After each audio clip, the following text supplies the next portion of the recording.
is Teddy Kelly. I'm an artist from Mazatlan, Mexico, and I'm here to showcase my art in the city.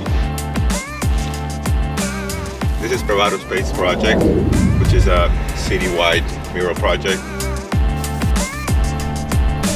We've been given this Toyota Corolla, and we're gonna paint it. We're giving out 5 prints every day. We're posting on social media our locations so people can come and pick them up. My style is very composition driven, very clean. My art itself is inspired by my surroundings. In this project, I was trying to get that feel of the streets. It's really cool that I actually get to try my art because every neighborhood gets a chance to see it.